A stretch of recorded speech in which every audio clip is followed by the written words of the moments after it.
Welcome back to the Remote Light. My name is Han Talbot, also known as Han Leaks World, and today we'll be chatting with Audrey Scott. Originally from the US, Audrey is the co-founder of Uncornered Market, a tourism and marketing consultancy that helps destinations and travel companies develop sustainable products and connect travelers to meaningful experiences. In this episode, we dive into what sustainable travel really means in action, surprising sustainability practices that can be game changers, and how to apply these principles to content creation and personal branding. So grab a coffee, a tea, or something stronger, and let's get started. Audrey, welcome to the Remote Life podcast. How are you today? I'm doing well, and thanks for having me on. It's been a while since I last saw you, so it's nice to continue the conversation. 100%. For some context for people listening, we actually first met at WTM, so World Travel Market London panel, and obviously, like, you guys presented an amazing presentation about mindful tourism and content. And honestly, it's just stuck with me ever since that panel. Yeah, it's been, I think, 5 years, and it still sticks with me to this day. And so I thought it was high time that we have a conversation here, because I feel like, honestly, after the whole sort of over tourism media craziness that happened over the summer, this feels like such a good topic, and especially now more than ever, to be talking about. So I'm really excited for you to be here. Well, excited to be here and look forward to the conversation. Awesome. Well, let's kick things off. Tell us about you and your remote life journey so far. Wow. Okay. This goes back a long way. Guess you could kind of say we're part of the old guard. It actually started unintentionally in 2007. So we're going back a long ways. My husband and I, Dan and I, decided to take a 12 to 18 month creative sabbatical around the world. And within the first few months, we started picking up work, travel writing, travel photography work. And we realized as long as we have an internet connection, we can actually do work on the road, or we can continue traveling. This is before digital nomadism was even a word, but that started the idea of, okay, we can work remotely as long as we have an internet connection. And so that carried us for the next, I would say, 6-7 years. So that 12 to 18 months, and it turned into almost 7 years. Our work transitioned a little bit more from travel writing and photography, more to, we built up our own blog, which was Uncornered Market, and started working with tourism boards and travel companies, marketing campaigns, brand ambassadorships. And eventually we also started working more with sustainable tourism organizations and companies, let's say sustainable tourism companies or travel companies that wanted to, let's say, incorporate more sustainability into their practices. So now our work, we have a base in Berlin, Germany, but our work is still location independent or remote, meaning that we have our base here in Berlin, but most of our clients are international. So for example, we were recently in Karakol in Kyrgyzstan. I was also recently in Fergana Valley, Uzbekistan, working on projects. So part of the work is in Berlin, remote, and then part of it's on the ground. So we've kind of kept that spirit going, even though we do have a home base now. I love that so much, and I'm so inspired by what you guys are up to. Before we really dive into things properly, what to you does sustainable travel or sustainability actually mean? So there's a lot of technical answers to that, but the, let's say, definition or the response that I always go back to, that we always go back to, that's kind of been with us from the beginning to try and simplify it, is basically traveling with respect for local environment, local people, and local economy. And those three elements are really important, because a lot of times with sustainability, the environment gets most of the attention, and I understand why, especially now with the climate crisis. There's a lot of things happening. However, sustainable tourism really needs to incorporate all three, meaning traveling in a way that you are benefiting the local economy. Your money is staying local. It's going to local businesses. Traveling in a way that's respectful of local culture and people, helping to preserve or conserve some of those cultures. And then, of course, the environmental aspect, which is, reducing your impact, or your environmental impact, whether that's carbon, whether that's waste, whether that's resource use.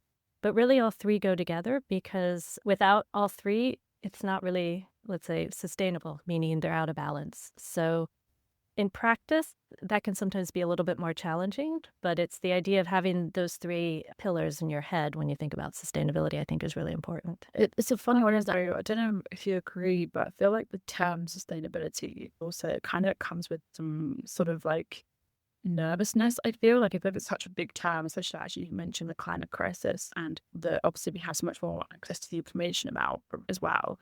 And for myself, I'm kind of like, oh my gosh, if I can try to take all this on in my head, I'll go crazy, because I'm a new person. And I thought to take away responsibility either. But I suppose for anybody who's maybe kind of oh my gosh, this is such a big topic. How can I actually like put all of this into action? Or like, how do I do this just myself as one person with what I've got available? Very good question, because the reality is it is complex, it is messy. Yeah. However, even as one person, our decisions and our actions have impact, and that could be positive, that could be negative. The other thing, and I'm going to get a little bit more into kind of positive and negative impact shortly, but the other thing to keep in mind is no one is perfect. Like, we shouldn't be trying to achieve some like perfect sustainability score. A, it's not possible. And B, when I think about sustainable travel or traveling sustainably, I think about, okay, how do my behaviors and how do my decisions align with my values? My values are trying to travel in a way that benefits the local place that I'm visiting, benefits the local people, benefits the local economy, benefits the environment. How do my travel decisions, how do my purchasing decisions align with those values? And it doesn't have to be something, a super big thing. It can be something even really small about making decisions like eating at your local food stall. You know, this idea of frequenting and spending your money with small businesses. When you choose accommodation, maybe it's searching for locally owned accommodation or, for example, local tours, you know, local guides. You just mentioned earlier before we hit record, you mentioned a food tour. These are all great ways that your money can stay in the economy where local people, you know, whether it's through jobs or whether it's through earning income, they're also benefiting from the tourism economy while you're also benefiting from having that connection, even with reducing carbon, which is a big, you know, thing, especially in travel, you know, related to, because the biggest, let's say, environmental impact from travel is related to carbon emissions from airlines. At the same time, airlines are incredibly important, you know, trying to reduce your flights, but don't, again, try and get that perfect score. Think about, okay, maybe if I'm in Europe, there might be opportunities to take the train, or perhaps even traveling in Asia. Traveling across India by train is an amazing experience. So when you think about these options that you have, don't necessarily think about it as giving something up, but it's more like what, let's say, additional experience might I have by either taking the train, taking the bus, or maybe changing my route a little bit so that way I don't have to take as many flights. And there are a lot of people who say, well, my actions don't really matter. But I actually believe every traveler has a lot of potential. Just think about how travel changes us, all the experiences, all the knowledge. That same thing can go outward as well in terms of the positive impact that travelers can have. And so it is complex, but if you break it down into these small decisions, or even just think before I make a purchase, or maybe before choosing the next place that I live, you know, you talked about, or not last place that I live, but next place that I travel, you know, you talked about over tourism. Maybe think, is that a place that already gets a lot of visitors? If so, then maybe there's other secondary cities or even tertiary cities, or maybe there's other countries that actually are really interested in having more visitors or actually don't have the same, let's say, current burden from tourism. So thinking about all of those things, and not in a way that it takes away from your experience, but think about it more in terms of how might these decisions make my experience better. I've done work with Moldova, which is this cute, beautiful little country, tiny country between Romania and Ukraine. And when I see all these stories about, you know, over tourism in so many cities in Europe, I'm thinking, oh, Chisinau, the capital city, is like a great city break for Europeans. I mean, the wine is amazing. The food is great. It has incredible culture and opera. I can go to the opera for 15 euros. There's so many different opportunities there. And so I guess I just maybe say, when thinking about your decisions, think about, okay, what are my values? And then how can my decisions align with them? And how can my choices and behaviors align with those values? Also, I suppose at the end of the day, we'll talk a bit more about content in a minute, but also think about, okay, right, I don't have to go somewhere for the content, or like I don't have to share it online too as well. Like, I can go and just enjoy an experience. I think people don't quite think about that now. Wait, if I didn't put it on, that's still that whole thing of, was I really there? And it's like, no, you don't necessarily have to go to these places. I was also thinking, one thing we don't necessarily talk about as well is the fact that it's not necessarily about doing lots of big actions, but it is, in terms of sustainability, it's those small actions done sustainably, consistently and sustainably as well. I guess that's another spin on it too. Yeah, definitely. And as I say, as in travel, as at home, you know, or you could say as at home, as in travel. Like if you kind of have this type of lifestyle at home, bring it with you traveling, and maybe vice versa, because all those little decisions do make a difference.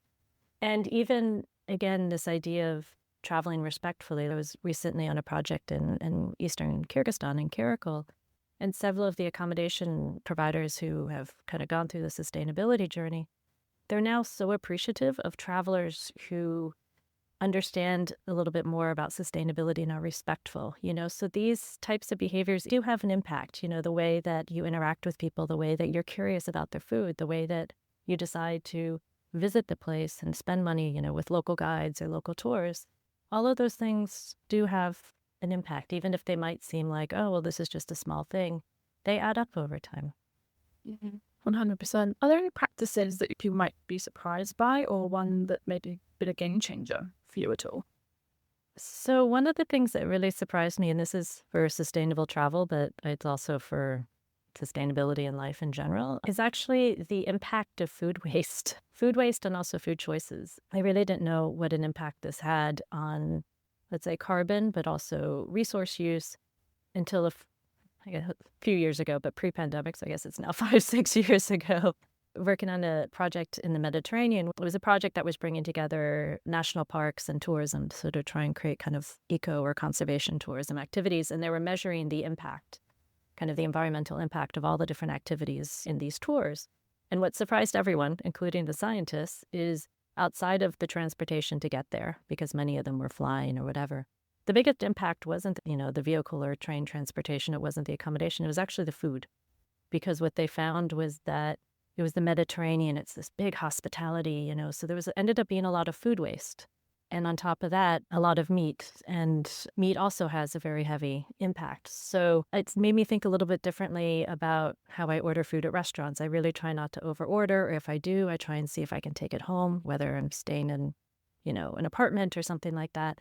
As well as in general, I've reduced my meat consumption. I'm not a vegetarian, but I'm just more conscious of it. So that was something that kind of through a project or through this research made me kind of open my eyes to, wow, I'd never thought about all the food choices we make have an impact. And I don't say that to say you should deny yourself, because I'm a foodie. I love eating. And food is point to so many cultures as well. Like you can't. Exactly. We talked Yeah. about before, I was like, I did a food tour literally within the first 24 hours of being here in Kuala Lumpur, because it's such an entry point to a culture. It is. And it's actually one of the reasons to travel. I mean, for me, it really is like being able to explore new foods. And as you said, it's not just the food, it's the people behind it. And then you learn the stories of the dishes and then the agricultural traditions. So I don't say this to say you should limit yourself or reduce the food choices you make. But it is something that surprised me, is thinking about food waste and also thinking about the food choices. And just getting back to kind of the earlier thing, when you also choose, like you were saying, the local food tour or eating at local food stalls, which is one of the best things to do in Southeast Asia. Again, that food is fresh. It comes from local farmers, and that the money is going to usually a local family or some kind of small business. So like all of that together. So yeah, that was one of the things that surprised me. I'm trying to think of others. Yeah. Just to add on to that, but I was thinking also that I don't know if this is the case, but it feels like the portion sizes have got bigger too. Yeah. I don't know if that's just me and how my eating habits have changed, but I feel like, especially here in Asia, that portions are quite huge. I mean, it's not in Asia, I would say, even in the Balkans, and obviously much of the Mediterranean, like food is life. Food is like such a way to bring people together, and like it is the entry point to culture. That I've done trips where we've had 7 servings of something at a dinner, and you're like, oh my gosh, I couldn't possibly, this is per meal, breakfast, lunch, dinner, how I do this. And some people were laughing at me in my last destination because I had a takeaway box and I took stuff away, but I was like, no, these portion sizes are huge, and actually that could do me for dinner or my next meal. Like I think it's also maybe normalizing the fact that it's okay to ask for a takeaway box or take your own with you. So I've got some collapsible ones also in my suitcase, and I get people like, wait, you think about that stuff? Because portion sizes are huge. Yep, that's a great example of, you mentioned actually having the takeaway box. I'm also one of those geeks. And often, I mean, especially if you're staying in an apartment or something like that, it often is another meal, or at least 100%. a partial meal. Yeah. And you can find collapsible ones. That's really nerdy of me to say right now, but you can find collapsible ones. So people maybe go, but how do we fit my Tupperware in my food kit? You don't have to. There are collapsible ones now. Yeah. Maybe I should put them so short of it.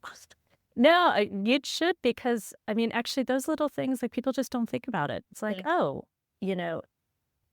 A, they're collapsible so they don't take up much space, but B, all the different use cases, you know, because you can actually tell the stories of the experiences when you have used them. And I think showing people, not necessarily how it's done, but how you're using it, your experience. And again, focusing on the benefits, you know, A, reduced food waste, but B, bonus, I have an extra meal, you know, like this isn't about giving something up. It's actually about getting something more. I did have one other thought in terms of something that surprised me. And that is, I think in, you know, a lot of times when we're traveling, we see, you know, sometimes there's tours, you know, related to like cultural dinners or some of these cultural events.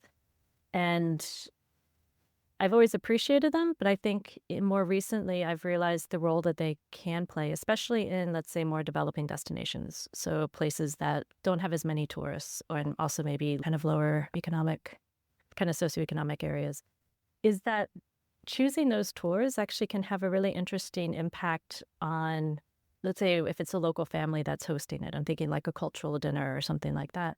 It actually can have a really interesting impact on valuing that culture in a different way, because it's something that they often take for granted. It's like, this is our culture, this is our food. But being able to share those stories and being able to also see like, wow, there are these visitors, there are these foreigners, there are these different people who are interested in my culture, interested in my food.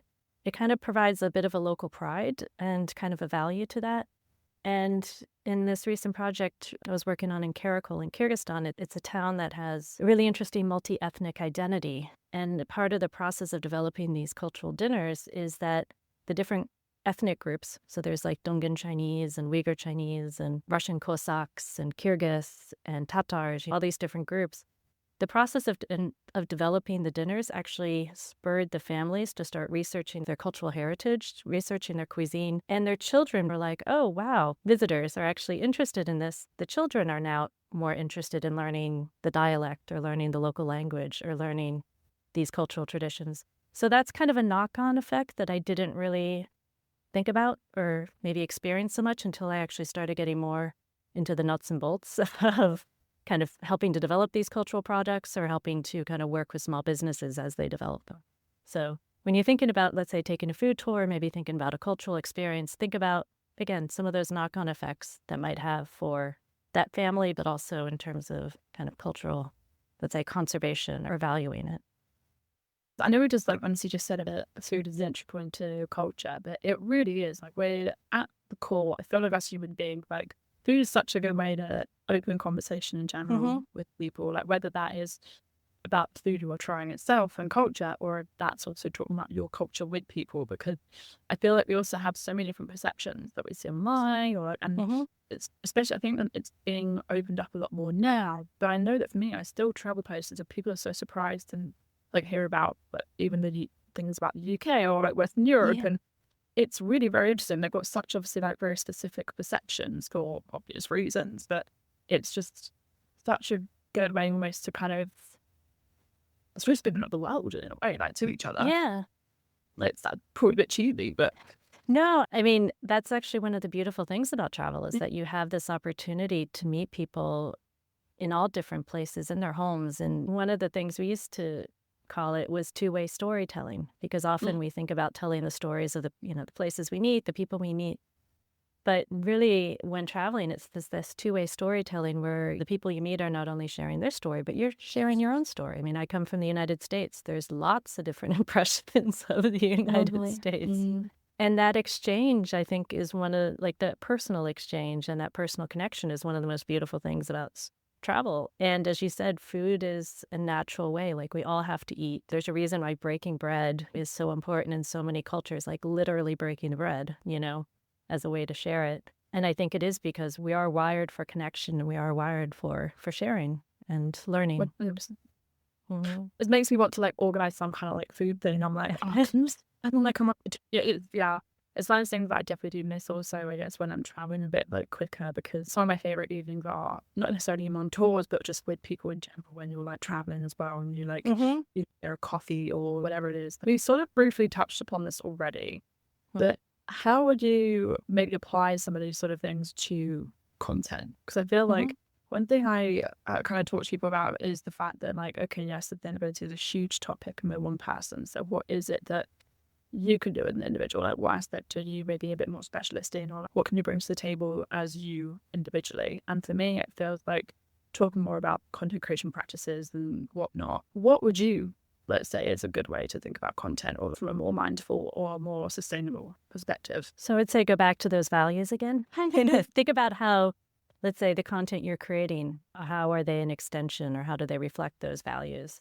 And not to get too heady or, but if, for example, you were talking about food and how that's really important to you when traveling. And it's not just because of the deliciousness of the food, it's because of the connection to the people. So even sharing content about those tours or about those experiences where it's not just about those great dishes, but you're also sharing the stories of the people you meet. And then maybe add, and don't call it sustainability because then some people get turned off, but the added benefit of the fact that, you booked with a local company or you went to a local restaurant, or how all of these different things, these different decisions or these different behaviors are connected to, let's say, benefiting the local community, benefiting the local economy.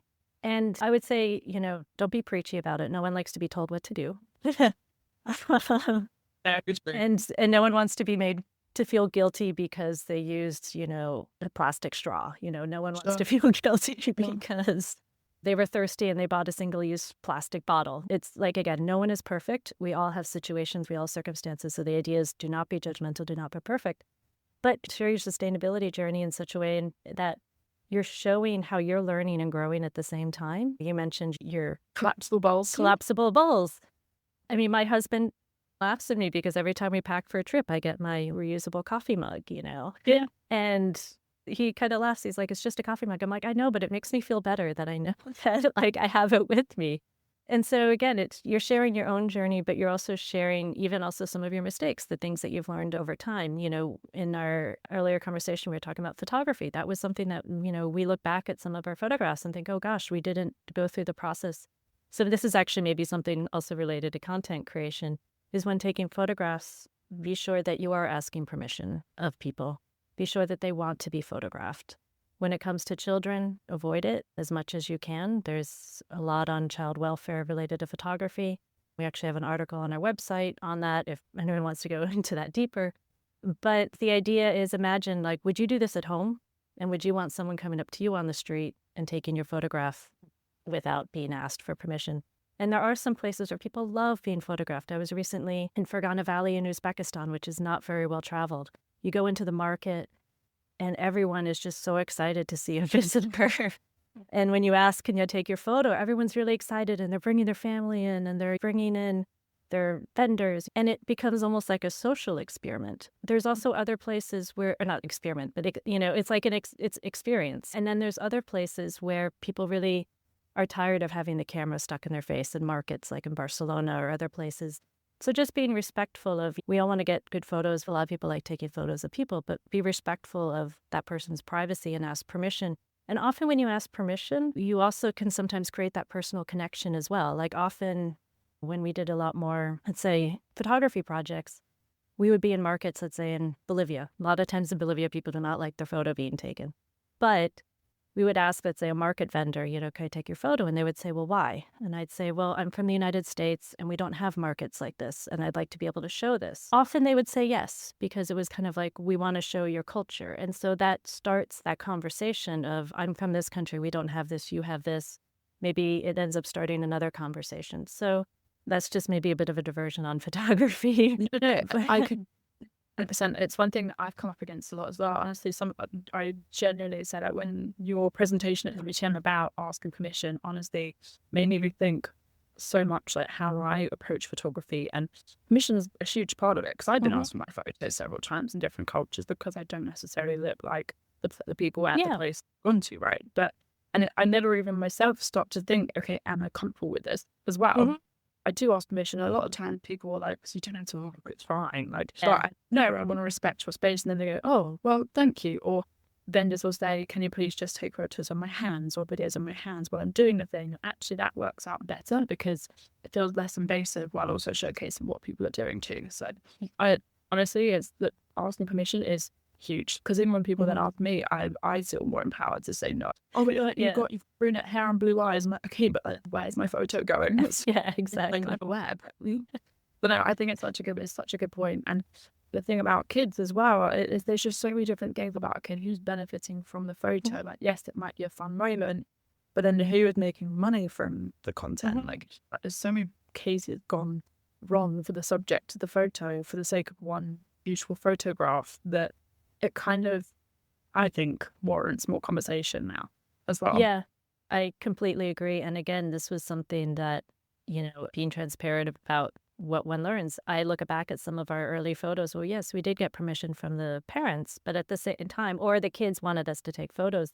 But I wouldn't necessarily go and do that same thing again today because I have a bit more, let's say, understanding of, let's say, the complexities. But I've also seen over time in some places, especially traveling, like, for example, in Ethiopia, opened up our eyes to a lot of things where, when kids are expecting to get money for this, it creates also a lot of, let's say, complex socioeconomic issues. It kind of gets to the point where you want to create a connection with kids. And sometimes they do love having their photos taken because they love seeing it in the screen. And if that's the situation, then consider doing it, but then don't post it. That's kind of a moment you had with that kid. Or maybe try and find a way where you can send the photo to the parents. Now there's so many more people that have cell phones or to be able to share Social it with media. the parents. Yep. But maybe consider not posting it publicly. And if you do, then don't tag it or don't put the location tag because that can also become problematic as well. So one thing I've also noticed as well is that there's a trend that kind of exacerbated by the pandemic. But when we kind of came out of the pandemic, obviously there was a mad rush to some of the cafes and restaurants, and obviously we were just doing this whole revenge travel, thing, which I had no idea was a thing until like September. People were like, "Oh yeah, people have stopped their revenge travel." Revenge travel? Yeah. And for anyone who was also confused, it was this concept that it was travel at all costs, and I think that's also what became part of the over tourism issue that we really, but it's also been a prevalent problem for a while, this summer. One thing that people are really kind of quite shocked to hear or don't necessarily think about is that actually not all businesses want exposure. Yeah. Not all businesses want to be called a hidden gem. Like, I don't know if you know, but there are actually businesses saying, please stop taking photos and TikToks and all the rest of it of our business. And then those people were getting really frustrated, but it was actually, no, some of these businesses just want to, feed their families, feed their workers, stay afloat, and they're good. Not every business wants scale. Not every business wants the marketing. And I think that's also kind of a countered place where we're also at now, where people are like, again, if I didn't post it, was I really there? But I feel like that's also a new consideration that we're hitting. I don't know if that's something that you noticed. I've noticed that with businesses. I've noticed restaurants, you mentioned cafes and restaurants. I've also noticed that even with some destinations who are like, or even, special like locations within a city or something who are like, we're actually okay being undiscovered. We don't want all the crowds. Like, we have our regular travelers who are curious and they find us through their normal ways. Like, we don't want the mass crowds. And so being conscious of that, even again, maybe when you're at the cafe asking, again, it can sometimes be an awkward position. I think those cafes that are very, let's say, open about that, they often will post signs. But the other thing to think about is maybe just don't tag. Maybe it was a beautiful latte, or maybe it was a beautiful coffee art, but just don't tag where it is. And I don't think anyone is going to really recognize the cafe based on the flower on your cappuccino. So you can still post the nice experience without actually tagging the place. And this also gets to something that also occurred during the pandemic and has continued afterwards, is tagging fragile natural places. There's some, because with the pandemic, there was a big push to get into national parks and to get outdoors, which was great, except the over-tourism also happened in some of these national parks where some of the trails were getting, basically getting destroyed because of so many people. And then people were going off trail, to get closer to the waterfall or whatever. Or people were going to these really remote places. Iceland is a perfect example. It's a really, really fragile environment. When you go off the road on your car, you might actually, that environment or that, not the grass, but the moss, that could have an impact for years, if not decades. And people don't realize it because they're like, oh, I'm just going off track. So even if you do find someplace that's beautiful, someplace that's amazing, nature is literally awe-inspiring, and you do want to share it, if it is a fragile place, or if it's a place that really, again, think about local people. Do they really want more people coming through their backyard to get there? Think about just Or I would recommend just not geotagging it. And even some national parks in the United States have gone so far to say, and actually in Canada too, I think there's been a campaign that says, please don't geotag, like from the government saying, please don't geotag these places, because people are sometimes going, like they're destroying the environment to get to some of these remote places, but also these places cannot sustain large groups of people, And on the other side of that, there's also lots of incredible places that, as I mentioned, do want more visitors or do want more attention, So think about, again, maybe these are conversations you have with local people, or maybe it's just kind of doing your research and to say, okay, these are actually places that would like a little more publicity or that would be interested in having more visitors come.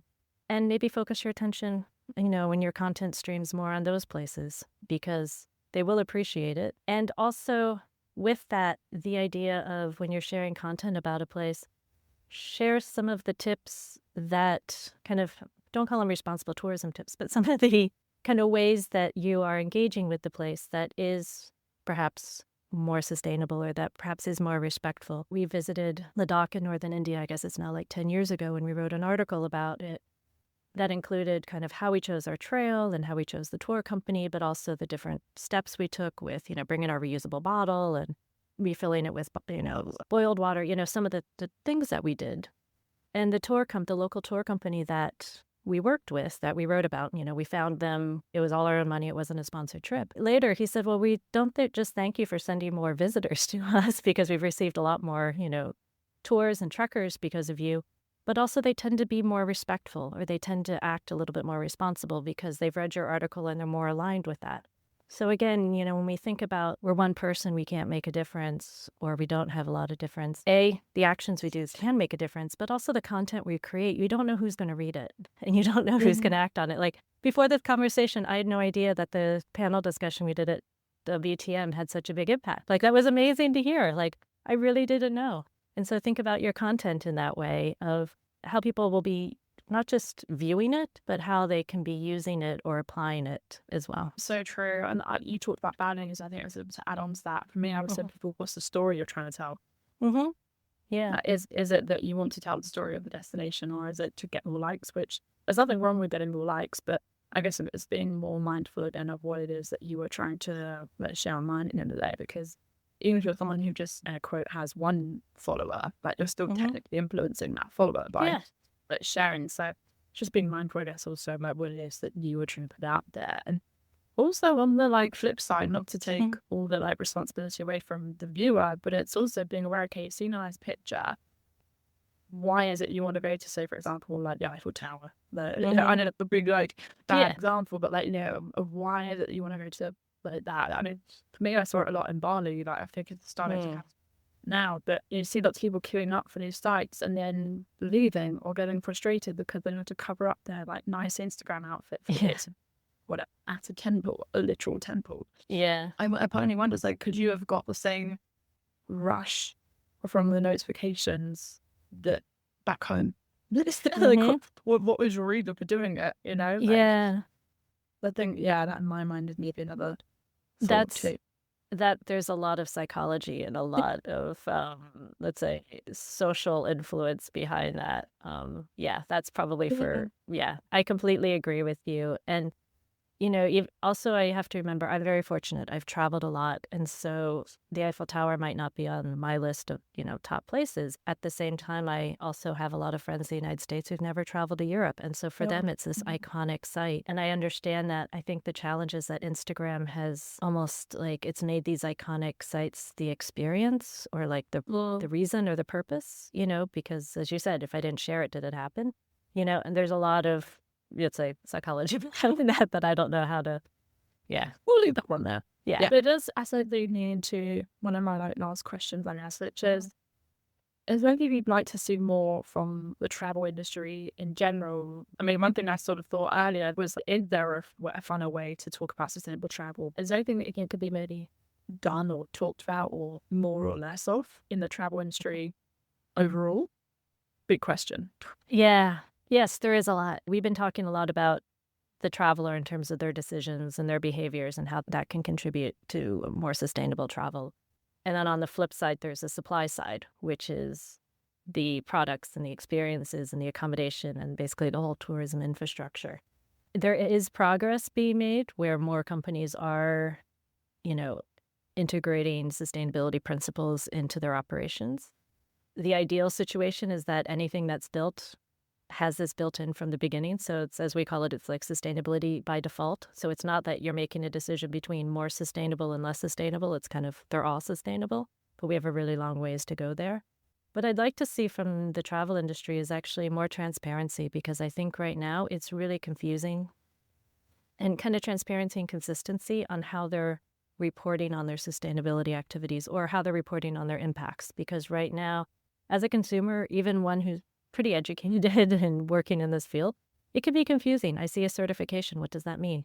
I see these kind of great words of carbon neutral. What does that mean? So I would actually like to see the travel industry be more transparent in how they communicate their sustainability initiatives to make it easier for travelers to really understand, okay, what does this really mean in terms of the impact if I choose this business, but also the impact on my experience, and also more sharing, because it feels right now that a lot of travel companies are, and I get this, it's a very competitive industry. I would love to see where travel companies are actually sharing what they're doing so others can learn from them, kind of leapfrog, so that way they don't have to go through all the beginning steps, but they can learn from people who are perhaps from the companies that are perhaps bigger, who have more resources, who've developed different solutions.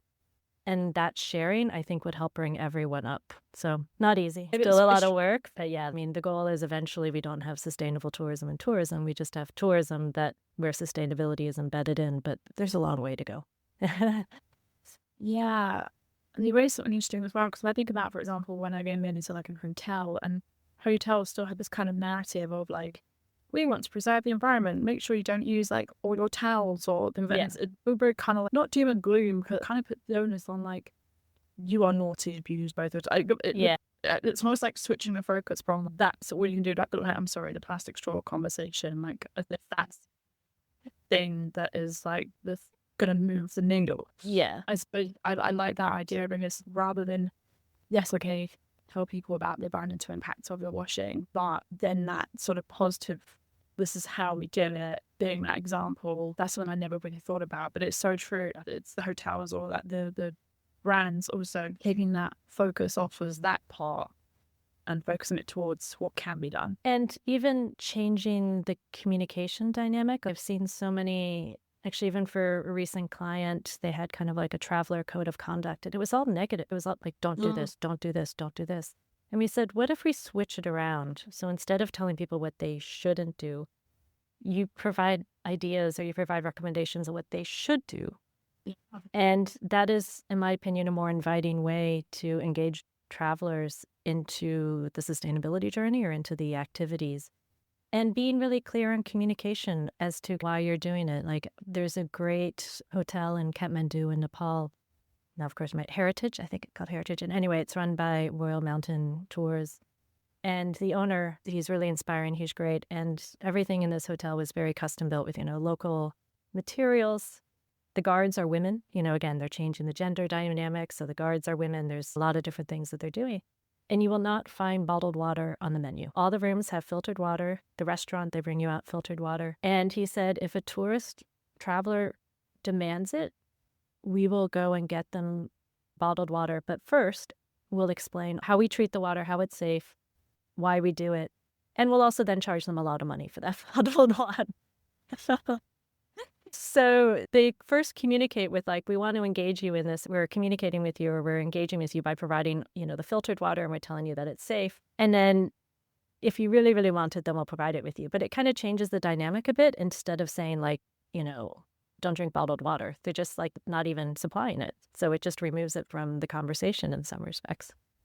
So more kind of creative things like that I think would be useful, because people won't even notice many times if, for example, their lunch box on their tour is not packaged in plastic. They won't, these things, if it's kind of integrated in, or in some respects, it's like you don't even offer a less sustainable choice. If you look at behavior science, in order for travelers to choose more sustainable choices, they need to be fun, exciting, attractive, easy, kind of easy to do. And so I think that's the challenge for the travel industry, is how to make sustainability, these choices, more attractive and easy to act on and easy to choose and easy to book. That's kind of one of the things I'm trying to work on. No, I love that. I think I put it again. I could keep talking about this for ages. So I'm gonna leave it like here. I have one final thing that I would love for you to answer. So fill in the blank. Home is where. So the cheesy part is home is where the heart is. But at the same time, I actually think that's true, because when I say home is where the heart is, it's where you feel comfortable, at peace. It's where kind of you're at one with your heart, or you're at one with who you are. Beautiful. Love it. Audrey, thank you so much for coming on the podcast. It's been so great to chat. And thanks for having me. It's been fun. Thank you so much for listening to this episode of The Remote Life. And thank you, Audrey, for taking the time to speak with us. You can find links to our profiles below. Thank you so much again for listening, and we can't wait to work with you again soon.